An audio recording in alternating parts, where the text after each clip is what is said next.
Hello everyone, welcome to all of you in our YouTube channel. So guys, I think you are well and doing well.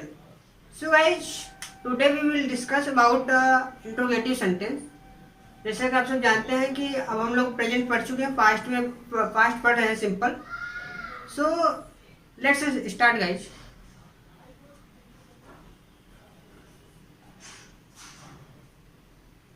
Past simple का है आपका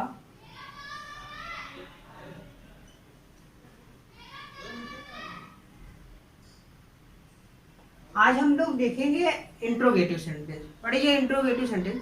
interrogative sentence guys वो होता है कि आप इसमें दो तरीके यस या नो में रिप्लाई दे सकते हैं और कोई रीजन बता के इंट्रोगेटिव में. सो देखिए हम आज पढ़ेंगे यस या नो का. इसमें पहला है इंट्रोगेटिव सेंटेंस में यदि वाक्य कैसे प्रारंभ हो. अगर कैसे कोई चीज आपकी स्टार्ट होती है, कैसे सेंटेंस प्रारंभ होती है, तो इस केस में जैसे सपोज दैट एक एग्जांपल लेते हैं. सो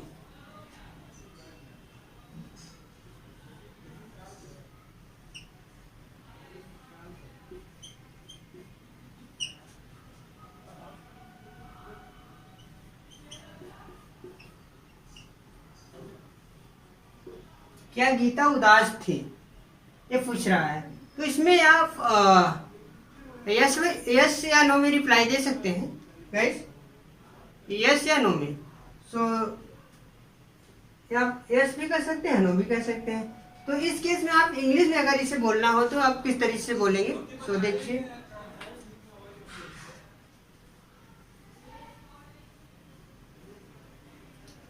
सबसे पहले आप स्ट्रक्चर. सो गाइस आप हेल्पिंग वर्ब को पहले रख देंगे. Was were then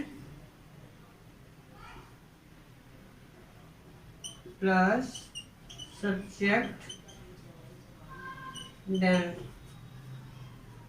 noun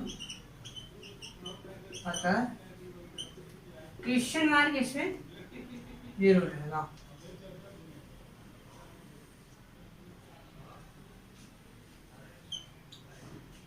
so अभी मेरा सेंटेंस क्या था.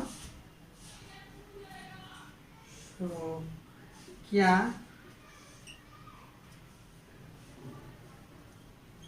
गीता उदास थी, कुछ ये था. तो आप इसे इंग्लिश में कैसे बोलेंगे. सो पहले आप लगाएंगे हेल्पिंग वर्ड वाच. अब वाच हम क्यों लगा रहे हैं, सब्जेक्ट के अनुसार लगे. सब्जेक्ट जब आप ही सी इट नेम किसी का रहेगा तो आप वाच लगाएंगे. यू भी दे वर दे भी रहेगा तो आप वर का प्रयोग करेंगे.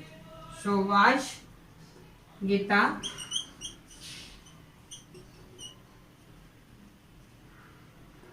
सेड. ये चीजें होंगी. और एग्जाम्पल देख लीजिए.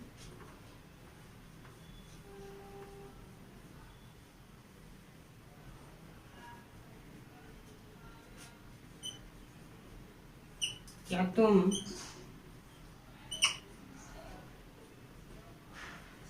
घर में थे. क्या तुम घर में थे, तो क्या हो जाएगा वर यू इन द रूम. इस तरीके से होगा गाइस. सो आप इसके अनुसार हजारों सेंटेंस बोलिए, प्रैक्टिस करिए.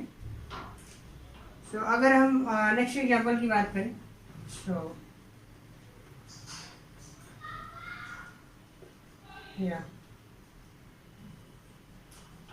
क्या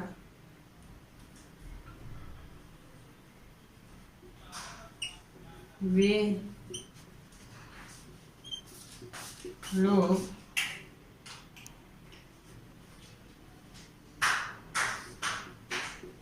बाजार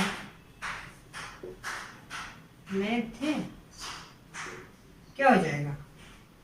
अब क्या से है तो हमने बताया था कि क्या में आप इसका यस भी यस कह सकते हैं, नो कह सकते हैं। तो आप क्या लगाएंगे? वर दे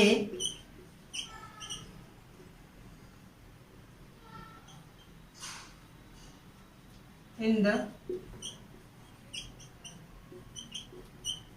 मार्केट। ये इस तरीके से होगा। आप कुछ भी सब्जेक्ट लीजिए, आप यू ले लीजिए, कुछ भी लीजिए, यहाँ पहले वर लगा लीजिए। सो वर यू, अब इस तरीके से प्रैक्टिस करिए। Were you in the garden, were you in the kitchen, were you on the roof, were you on the road, were you happy, were you ill. तो इस तरीके से आप हजारों सेंटेंस बोलिए, कोई सा भी आप लीजिए सब्जेक्ट। देखिए, अगर आप किसी का नाम भी ले लीजिए, राम, वाज लगा दीजिए पहले, वाज राम, बोलिए। अब आज नाउ अब इसके साथ आप प्रैक्टिस करिए, हजारों सेंटेंस बनाइए। आप जो भी देखिए, आप जितना प्रैक्टिस करेंगे आपका फ्लुएंसी उतना ही तेज होगा। आप इसके माध्यम से अगर कोई ग्रामर सीखना चाहते हैं तो आप ग्रामर बेल तरीके से सीख सकते हैं। स्पोकन के लिए गाइस ये बेस्ट रूल है। तो आप जितना प्रैक्टिस करेंगे, आप जानते हैं practice makes the perfect man. So guys इस तरीके से आप करेंगे तो ज़्यादातर आप जल्दी से, आप अगर स्पोकन आप जल्दी सीखना चाहते हैं तो इस तरह से आप प्रैक्टिस तो करना पड़ेगा।